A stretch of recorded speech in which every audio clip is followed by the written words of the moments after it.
Barcelona, that's Randy Buehler, and I'm Marshall Sutcliffe. End of the day, we have reached the final round of Swiss competition here, and of course, that means one more round of sealed to decide, in this case, who goes undefeated. We've got some really big names down in the feature match area. Let's head down.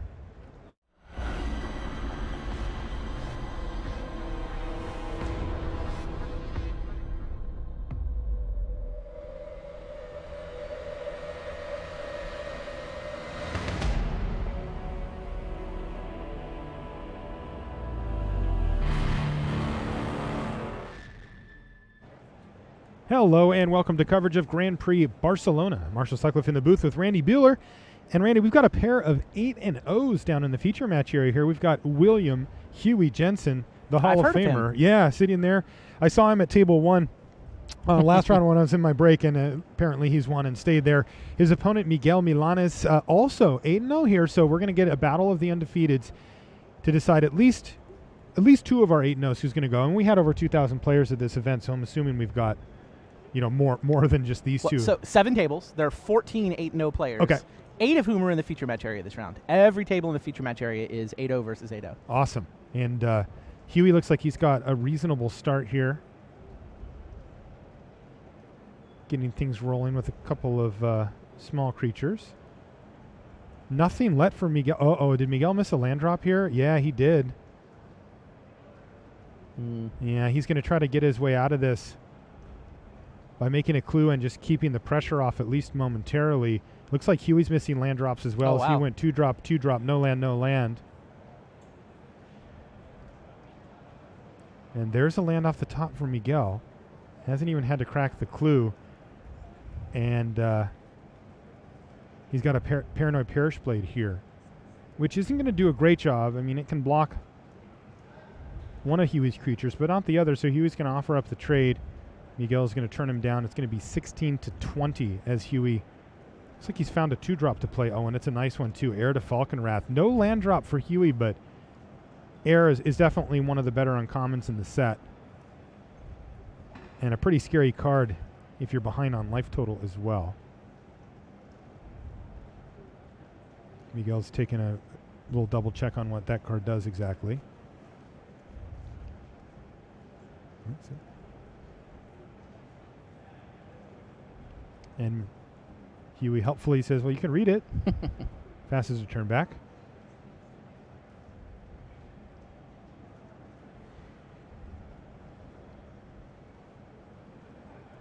Miguel's deck is red-white. Pretty aggressive. Got a Wolf of Devil's Breach hanging out. A couple Fiery Tempers. He's going to attack for 3 here. Yeah, it looks like he's decided I'm not going to block anyway. He may just want to leave up the explosives here. No, he's going to crack a clue. He must have a 2-drop he wants to find a land for. Found a land, too. So mountain off the top. Wow, he's got to have a 2, though, because if he doesn't, he's going to take a pretty big hit here. Passes the turn back. Huey still cannot find that 3rd land. He has missed multiple land drops this game. But you can see that the curve on his deck has been kind to him, as he's still been able to play 3 creatures. Yeah, Huey's deck is not bomb-laden. It's a good curve. A low curve. I mean, he's just coming out relatively fast, beating people up mostly. A couple of Crow of Dark Tidings, a couple of Apothecary Geists, a couple of Pious Evangels. I mean, it's just good, solid black-white. Does he have, like, an Avacyn in there or something? No, I'm looking... Nothing? Not really. Which one is to the slaughter? It's got that. Yeah, I'm trying to see if there are even what rares are in his deck. That's the Edict. Oh, sure. So it's rare, but it's not that exciting. It's not even very good. I mean, you play it. I don't even know if I do. Maybe I do. 3-mana Edicts? And you might hit Delirium. They might have a Planeswalker. Come on. It's got upside. You know that happened to me? Really? Yes. Against me.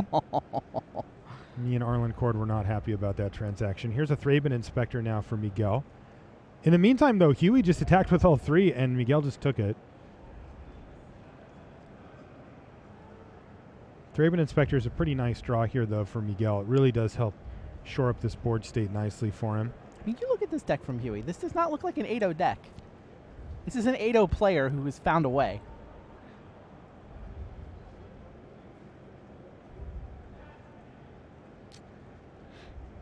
I'm looking at it right now. 20 Grand Prix top 8s for William Jensen. 4 wins. It's interesting. If you look at Grand Prix wins, there's like a dozen players that have 4, including Huey, including Fabrizio and Terry. Yeah, this is insane. Yeah, his only really good card. I mean, he's got a couple, but he's got a Handweir Militia Captain. Very solid rare at 2 mana. He's got a Near Heath Chaplain. And it kind of fades out after that. Wow, that is incredible. Okay, Huey's going to go ahead and get his Heir to Falkenrath transformed here. Kind of forcing the issue here with the explosives.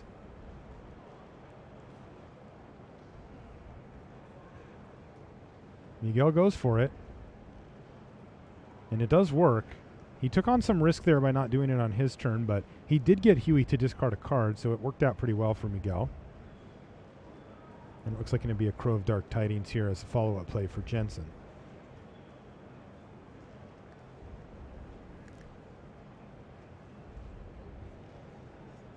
See a Survive the Night and a Plains spilled into the graveyard there. The Unruly Mob, of course, does pick up the +1/+1 counter after the heir died. Miguel's list looks like a deck that belongs on table 1 at this point. 2 Fiery Tempers to go with a Wolf of Devil's Breach. A couple of Voldaran Duelists in an aggressive deck. Do you know what? He's got a double face card in his hand. Any idea what that might be? It's a non-rare double face card. Could just be a werewolf of some sort. Pious Evangel? In Miguel? He's got one He's too? playing a Pious Okay, Evangel. yeah, that could be it. Oh, he's got a Gatstaff Arsonist if it's red. Okay. Some nice Madness synergies. Incorrigible Youths along with those 2 Fiery Tempers. Not a ton of outlets, but if you pull off Wolf of Devil's Breach with Mad Discard, doesn't really need Mad Discards to be good, but it's even better. So he attacks with his Paranoid Parish Blade, and Jensen just says, yeah, okay, well, let's trade then. Oh, yeah. Absolutely trade with that. Yeah, I think Huey's pretty excited to make this trade if it goes through. It's not going to go through, though. Oh, but wait, there's more. This is enough to get the Parish Blade over. And then he's also going to Fiery Temper away the Unruly Mob before it starts picking up more +1/+1 counters. And in the process, Huey's even going to take 3 damage here. So a nice sequence there for Miguel Milanes at 8-0, looking to beat the Hall of Famer in a couple of games here and try to remain undefeated. Be a heck of a way to end his day 1. Huey still chips away in the air with the Crow. Drops Miguel down to 9. Huey's had mana issues this game. He's missed many land drops. But Murderous Compulsion is good enough to take out the best threat on the other side, leaving Miguel's just a 1-2. down to a Thraben Inspector. Yeah, just got a 1-2.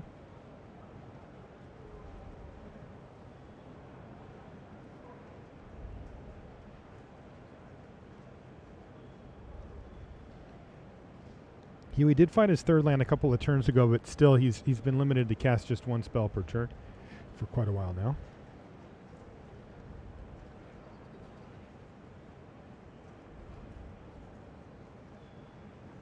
Gosh, and Miguel just has to crack a clue this turn. Finds an Apothecary Geist, but this just can't be what he wanted to do. Crunch for 1. Does it count as a crunch No. when it's 1? Crackle. Barely that.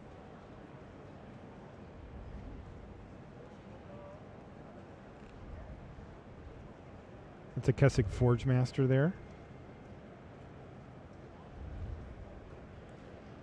Don't think Huey's too worried about the Forge Master as it sits. It's just a 2-1. If it blocks or becomes blocked, it does 1 damage to the blocking to the other creature, but I doubt that it's going to enter combat other than just hitting Huey here. Well, maybe not. There's a Pious Evangel. Huey's going to gain a life off of that. Miguel, though, I think has a Voldaren Duelist in his hand and may want to just start crunching here. He can get in for 6 damage this turn.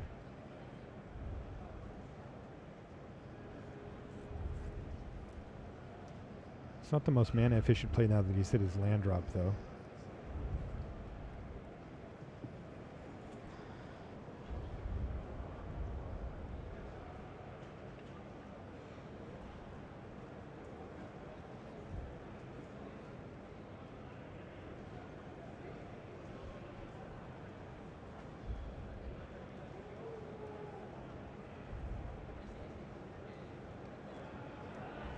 Attack. Interestingly, the Inspector is hitting the red zone here too. Huey's going to avoid any shenanigans and just take the damage, falling down to 11.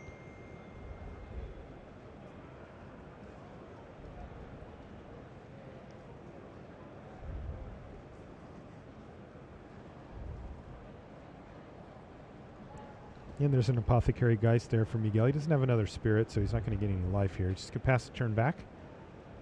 God, is Huey actually going to find a win here? Never finding that 4th mana. I spoke too soon. He just found it.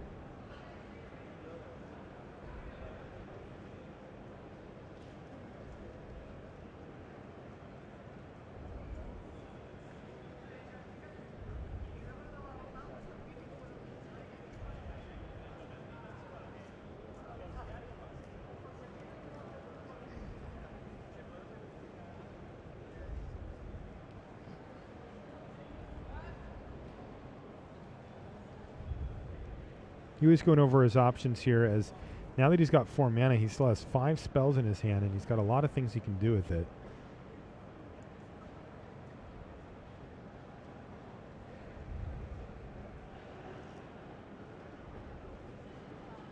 He's going to play a Nearheath Chaplain, gain a life, and pass a turn back.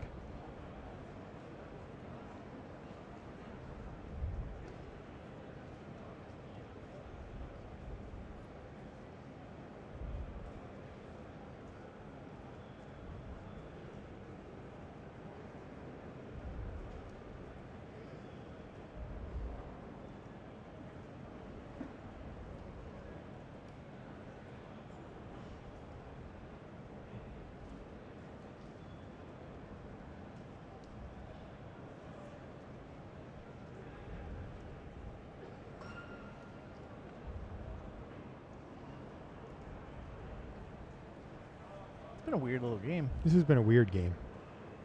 Both players struggled a little early with their mana development. Huey's been able to consistently chip away in the air, but ever since the Apothecary guy showed up, that's kind of halted that. And Miguel's really been biding his time. He still has the Voldaren Duelist in his hand as well, trying to set that up for maybe a win. Huey falls down to 9 here. Forge Master finally flips.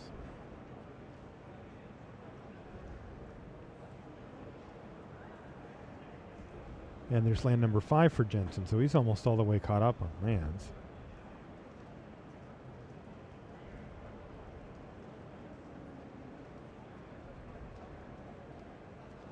Nearheath Chaplain is just going to rumble. Miguel's going to happily block. Ooh, Spiteful Motives, though. Instant speed for Miguel. He's taking on a little bit of risk here. You know, Throttle or something could get him pretty good here. But if it doesn't, he's going to just gobble up the Chaplain here and leave himself with a nice flyer. See if there's a response for Jensen. This is pretty huge. Ooh, jeez. Wow. Puncturing Light, that is brutal. He's doing that, of course, in response. Oh, man, what a blowout. Miguel hoping to get the full value, and he gets 2 for 1 instead. Now, Huey doesn't gain any life in that transaction, but I don't think he cares that much because that was brutal. Wow. Miguel draws his card for the turn after suffering a major setback there.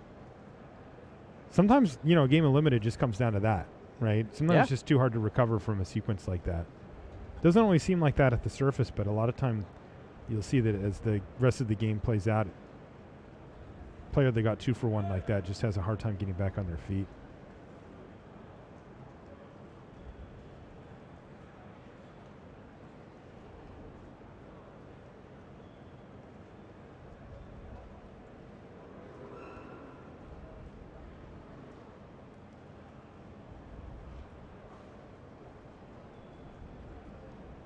Going to be an Evangel.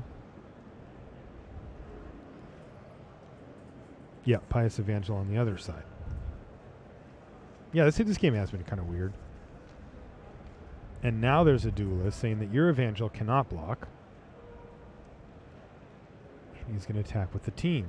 I wonder if Huey's going to want to block here. You can block the duelist and trade if you'd like. Seems like a good trade. Well, he's taking quite a bit of damage if he doesn't, dropping down to 2. Yeah, he's going to make this trade. Oh, but wait, there's more. Looks like he's going to go ahead and flip his Evangel here as well. He's doing this after blocks, it seems. Yeah, but before the creatures die. Right, before the creatures die, yeah. Could have blocked the Inspector and then done that, right? That's a good point.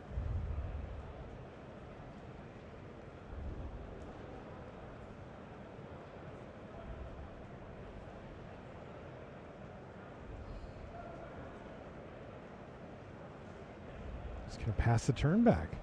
Yeah, that thing needs to flip. Ooh, that was a militia captain off the top there for Jensen. And if he would have known that was coming, he might have changed his attacks a little bit, but...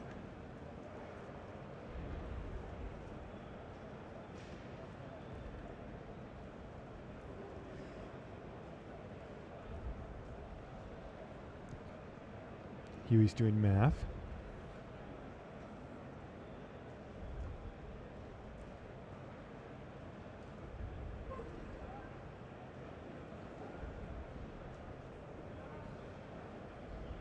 Attack with the chaplain. No blocks. Miguel's going to fall down to 4 life here. As Huey starts to move in. He's got an Apothecary Geist here. No spirit for him either, so it's just going to be the 2/3 flyer this time. But he did play a spell, keeping that Forge Master at bay. Miguel keeps drawing the card off the top of his library with a little extra oomph, as if there's maybe something he has in mind.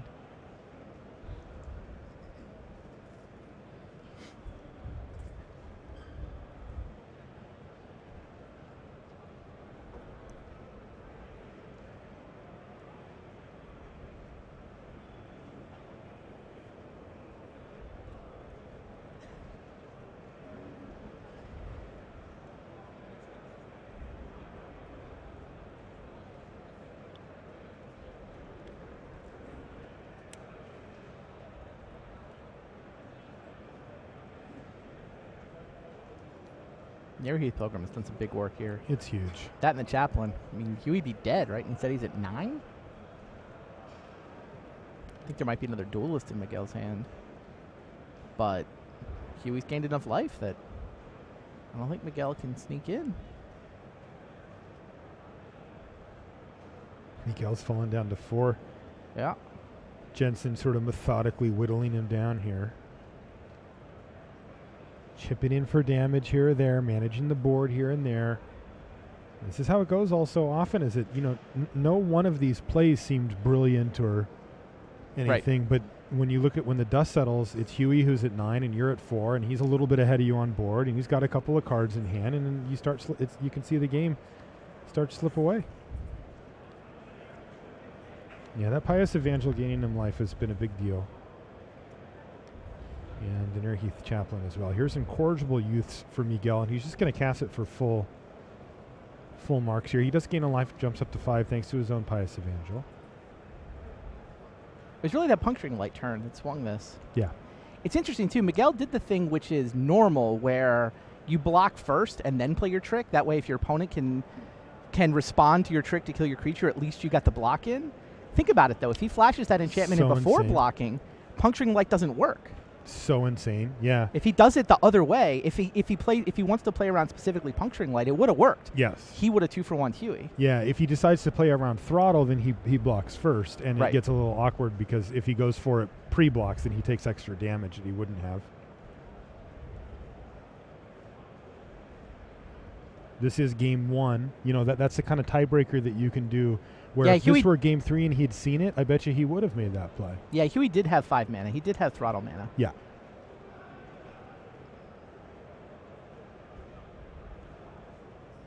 Looks like Miguel's going to transform his own Pious Evangel into a Wayward Disciple.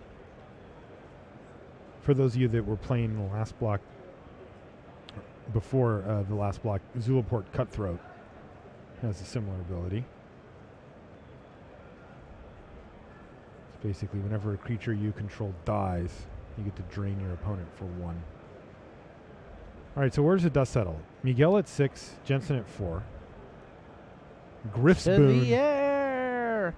And that, my friends, is what we call lethal. Exactsies. Exactos. And that's it, Huey Jensen. I'm telling you, you know, right? It was like chippy, you know, every little He played his sequence, third every land little on play. turn 7 Yeah. or 8. He did. Huey's saying right now, this is just what I do to people. And Miguel's like, yeah, man, I know, it's freaking brutal. That's your dialogue for that exchange. That's what I heard, yeah. I don't blame Miguel. It's just tough because, like, when you think about the game, you know, like if I'm in Miguel's shoes, I might go back and review the game. Yeah. The play that stands out the most was the Puncturing Light, but I don't know that Miguel did something wrong or right on that play. Right. It just didn't work out the way he wanted it to. But there was a lot of turns that it wasn't clear, you know, who was doing what, and it's just like each time Huey's just scraping a percentage point from Yeah, you. it was kind of a sequencing game, right? Exactly. You know, Miguel had a lot of different paths he could walk through his cards, and somehow Huey just managed to play through all of it. What was the game result there? Was that a game forcing a game 3? I didn't quite catch. I'm not sure either. That I'm was trying to Brian find Brown it. doing sitting at 8-0, by the way. Looking for his 5th GP top 8. In town for the Pro Tour, of course. Testing with face-to-face games this time around is BBD. That's cool.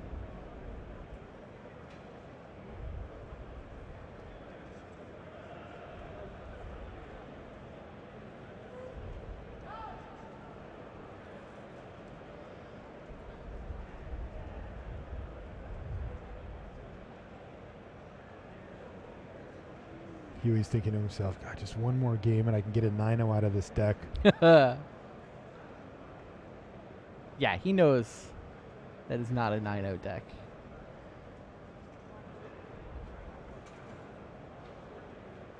At some point, they just all look like 9-0 decks if you're Huey, you know? Miguel's got a smile on his face. He's like, all right, I got to only win 2 games against Huey Jensen. I got this. I can do it. Down His again. deck looks strong. You know, he seemed to play well that game. Like, he could do it. Yeah. He also missed a land drop. Like, it wasn't like his draw was perfectly smooth.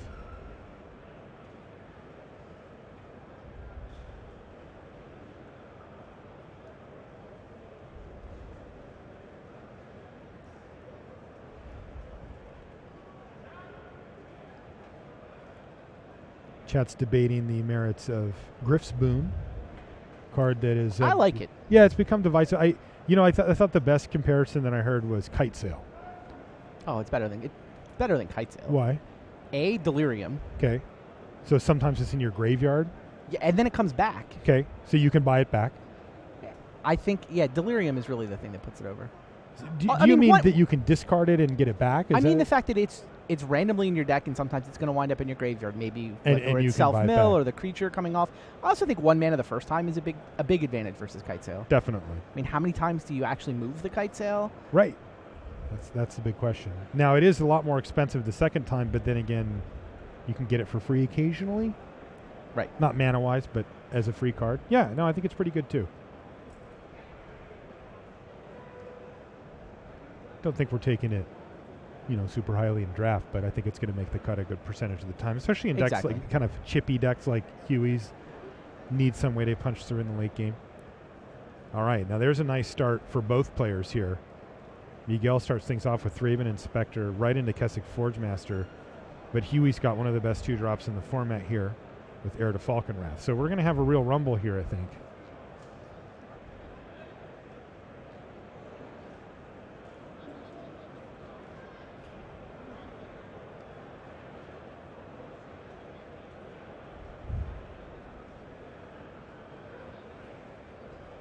How many cards do you have? He says, 5 or 6.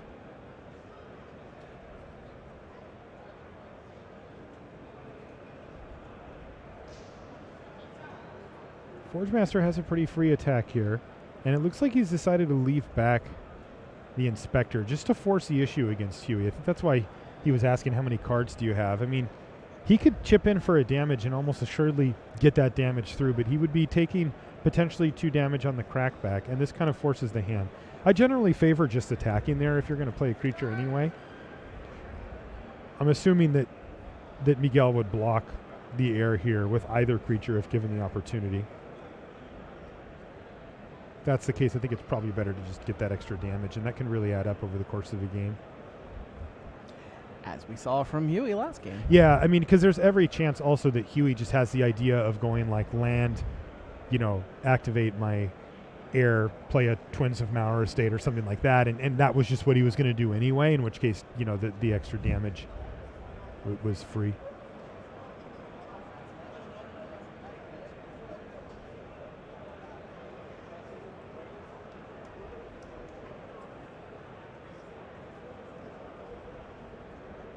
Huey really carefully planning out this turn here. He's got mana in hand, so that's not the problem. It's just a matter of what does he actually want to do here. He's going to play a Pious Evangel, gain himself a life. And does he want to get that Heir transformed or not? Seems like depending on what's in his hand, it seems like getting that Heir flying and start cracking in for 3 a turn is a pretty big game. And yeah, he's going to go ahead and do it. Crunch.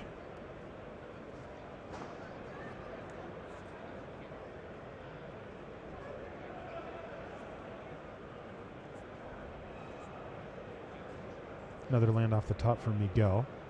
He's got Explosive Apparatus. Kept it in his hand last time, but now he can play it and crack it in the same turn, get rid of the Heir if he wants, or even the Pious Evangel. Looks like Huey has no interest in trading off for the Kessig Forgemaster. There's the Apparatus, though. And immediately flyer down. This time Miguel's wasting no time. He's not going to let Huey untap and show him some type of combat trick or something to save it. Interestingly, Miguel is actually considering whether he wants to kill the Heir or the Pious Evangel. It really depends on how he views the rest of this game going. He's going to take out the Evangel here. That means he thinks he can race. He would rather not have Huey have a blocker plus a way to gain life over the course of the game. And he's just planning on ignoring the Heir of the Night. And Huey says, well, ignore it, but take 3 in the process, drop you down to 14. And he's got a Dauntless Cathar and a land before passing the turn back. This game's shaping up pretty nicely here.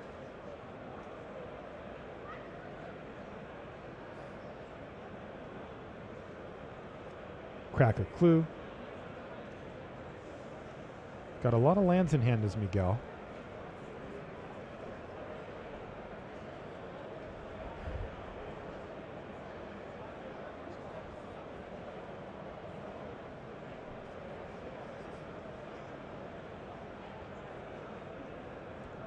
Dauntless Cathar is going to attack. The Kessig Forgemaster is not going to attack this time.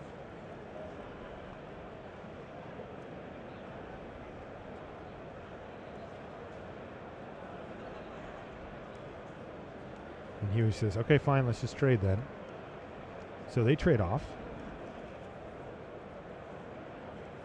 Miguel is going to get his 1/1 flyer, but all of this means that he's not actually casting a spell this turn. He used up 4 mana and still didn't cast a spell. So he's going to get to transform to the bigger, badder, better version there. Meanwhile, this is the 9th damage that that air has done. It is certainly doing its job here. Huey's down to 13. He's going to make his own spirit token. And he's also got a 3. Now he's got a 2-drop with Unruly Mob. I also saw an Apothecary Geist in his hand. Yep. And he can actually gain the life off of it now that he's got the 1/1 Flying Spirit there, if that thing survives. I think that's a lot of the reason he sequenced it this way. Yeah.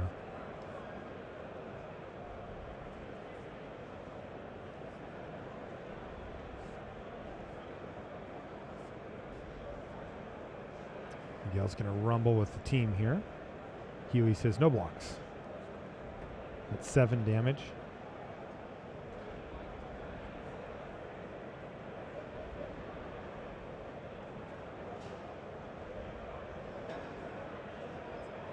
Excuse me, 5 damage. And Miguel just passes the turn back with 6 mana available and no play for the turn whatsoever.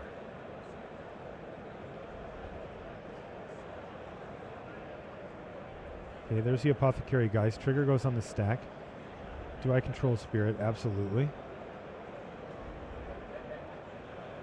Place this land. And Huey knows that he can lose a creature here. Maybe a Silver Strike. No, it's Tenacity. Oh, my God. No. This is a huge blowout. Tenacity is absurd. I wonder if... So now Miguel's going to look over and see that Huey's got 2 mana up and be thinking about the card that blew him out in the first game, Puncturing Light. Now, it doesn't have the ability to blow him out this time. Yeah, so Tenacity is untap everything, and they get +1/+1, and they get lifelink. Yep. So this, tight little race, 3 this way, gain 3 life, all of a sudden, he's going to be gaining what? 2, 4... How big is the werewolf? It's a 3/2, but it just got +1/+1. It's so also 8 life? Well, it's also going to deal 2 damage to whatever it blocks automatically. So if it kills that whatever, then it's only going to be 2. But yeah, that it still has lifelink.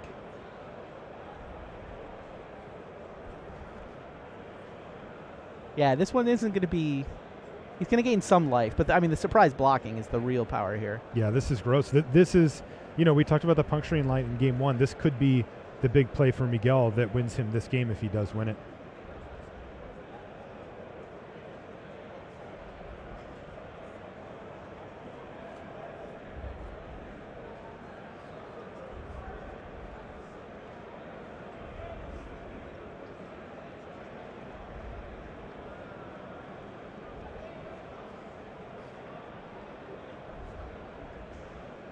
So Unruly Mob dies to the trigger? Dies to the trigger. He gains a couple of life off of that. And then the Spirit's going to trade with the air, and he's going to gain a couple of more life off of that. Yeah, that was gross. And that wasn't, we've seen a lot bigger board states take care of a Tenacity than that, but it certainly counted in this. The 1/1 flyer still gets through, though, and Huey still has the Apothecary guy, so not all is lost here. And he's even going to play a second spell, a True Faith Sensor. So that is going to get the Flameheart Werewolf transformed back into Kessage Forge Master.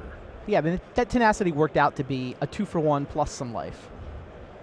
Yep. It was gross. 4 life and 2 creatures. Yeah, that was well worth the 4 mana that Miguel invested into it. Absolutely. I think Huey was probably expecting something. Silver Strike struck me as the most obvious card. Same. In that spot. Jeez, Tenacity.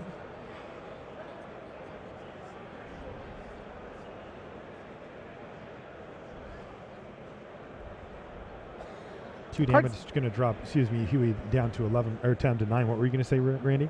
Tenacity's got to be up there on the list of, all-time great combat tricks in Limited. I wonder if I put it in the combat trick camp. I guess I do. I just think of Inspired You put it in the Overrun camp? Kind of. It's usually going to be, I feel like most of the time it's used defensively. Yeah. Well, it was kind of both, right? Because you get to attack. Sure. Maybe in but spots where it's you not win. really an overrun. It's not. No, that's true. It's not. It's a core chant, right? It's. All right, so True Faith Sensor is going to get the Apothecary Geist in for 3. And since it gives it Vigilance, it's going to hold it up as well for blocks, which could be big.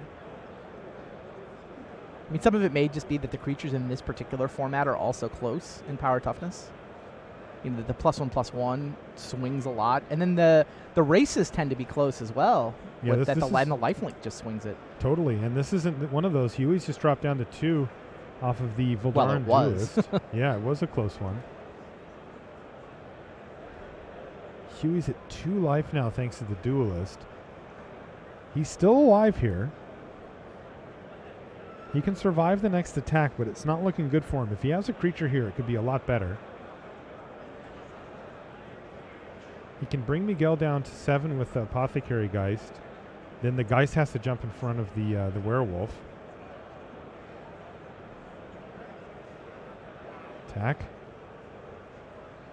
7. Ooh, he did draw something. What is it? Zombie? Sure. That works. I guess Forge Master, you know, as a Flameheart Werewolf is pretty annoying here for Huey. Most of his blocks look pretty bad against that. Yeah, he has to block it, but he doesn't want to block it.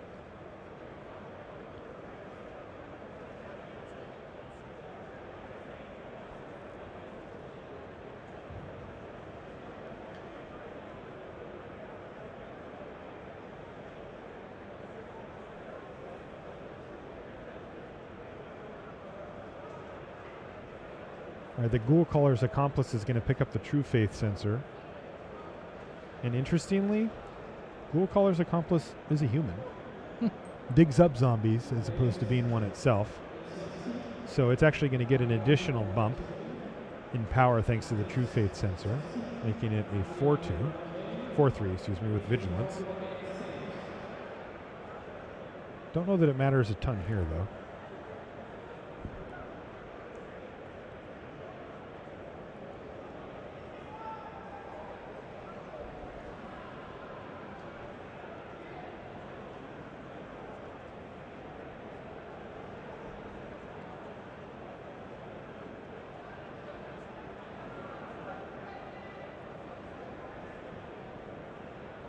Pace has slowed a bit in this contest.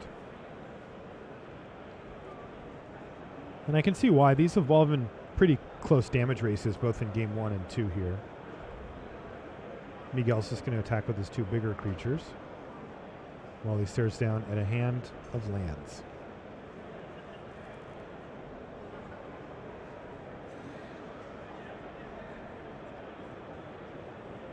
Huey can trade off the Geist for the Wolf. He could even trade off for the Duelist if he wants.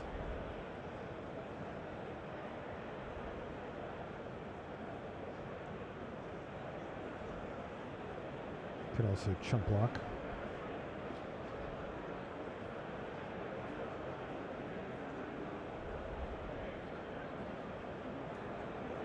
Okay, this works too.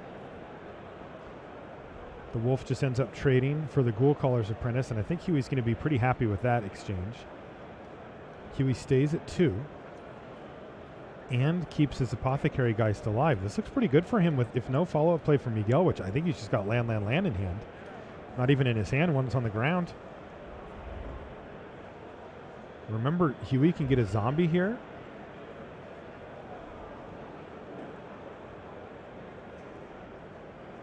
This is actually getting really interesting now. Huey has enough mana to get the zombie and equip, which is exactly what he does. And then pass a turn back with Miguel at 4. Miguel needs something off the top to get him through. He's found a double face card of some sort. Maybe a Pious Evangel. We saw one of those in the previous game. Maybe a Gatstaff Arsonist. Looks like it costs 5 mana. It's like Gatstaff Arsonist? Yeah, that's what it is. Okay, that's potentially a big draw step here, though it doesn't actually save Miguel. Griftspoon for the win again? Griftspoon would win it on the spot. Otherwise, Huey's going to need to draw a creature and you can kill him next turn. Okay, he found a crow. Could have milled Griftspoon. He could have. You saw how he kind of peeled it up at the top. Yeah. And that's what you were talking about earlier, is that sometimes you incidentally free, get it in yeah. your graveyard, and then you just got it without even having to draw a card. All right, 1 Huey says to go. This is a 2. big tap on the top of the library for Miguel. He's found a bunch of lands, and that's all he Wow. has. Huey Jensen wins. God, he just ground out those 2 games. So good. And at unfortunately Magic. for Miguel, he just went land at the end, and Huey didn't need a whole lot of punch, and he was able to get it. Wow. 9-0 with that deck. 9-0. Huey Jensen, everybody. That is fantastic stuff from him. Unbelievable. Whew. Now he gets to come back and draft. You think he's ready for the Pro Tour yet? Maybe we'll see Huey in the top 8. Yeah, game 3 here. All right, yeah, game 3 of Brian Bronduin versus Jonathan.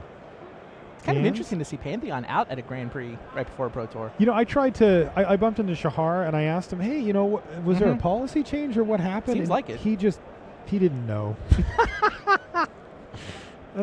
Funny. I'm like, Shahar, I think there has work been with me, buddy. I think there has been a little bit of concern that their draft practice has gotten a little bit inbred. That they've shown up for Pro Tours after spending 2 weeks in the house playing against only each other. When everybody you draft against and everybody you play against is at that very top echelon of the game, Magic plays a little differently. Like, they always smell out your trick. They always have that extra card. I think that just, playing a Grand Prix is actively good. And, they turn maybe a little bit of tech leaks out. Somebody watches Huey use it. Oh, Griffspoon, you are supposed to play Griffspoon, I guess. A little bit of tech leaks out. But I think they come out ahead just getting those reps in against, a variety of different situations and players. So, yeah, pretty much all of Pantheon is here. Yeah.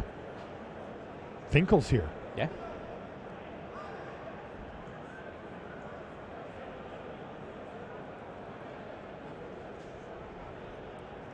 So it looks like we've got a pretty lopsided affair here in game 3 with Brian Bronduin pounding Jonathan Dans down to 4 life. But Jonathan, just as we come in here, looks like he's in equalized mode.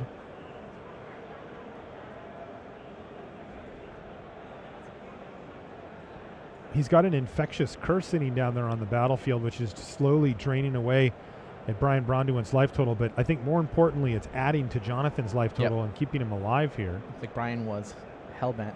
No cards in hand.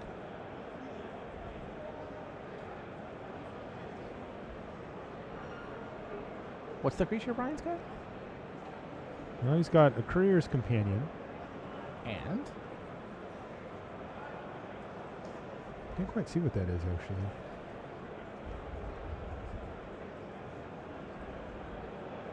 It let him draw 2 cards, whatever it is. Oh, then I know what it is. It's the 3/1 vampire. Sorry, the name. It's a rare. The name eludes me for a moment, but I will find it for you. Anguished Unmaking as well.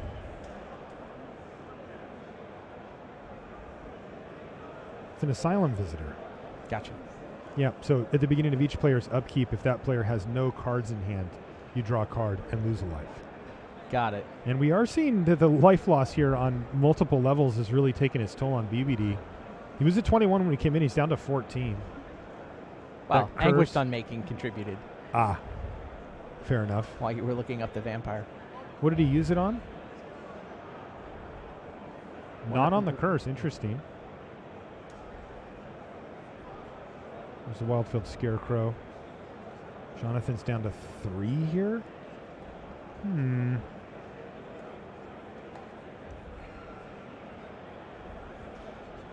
And played to get empty-handed.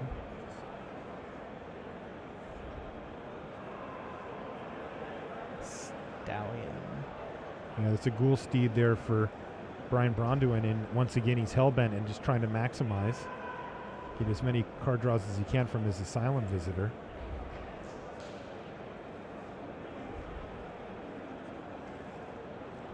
But triggers keep happening. Yeah.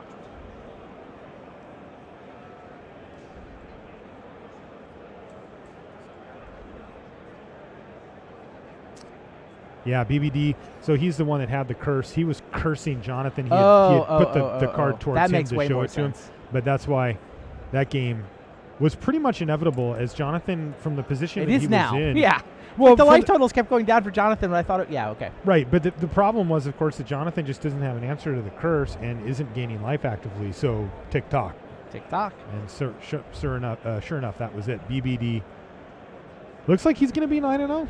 He is 9-0. 6 start for BBD as well. Nice work. Jonathan Dans is going to have to settle for an 8-1, but still a rock-solid finish to end day 1 here. It's getting pretty late. It's past 10 o'clock local time, 10:15, and that's going to do it for round 9 here from Barcelona.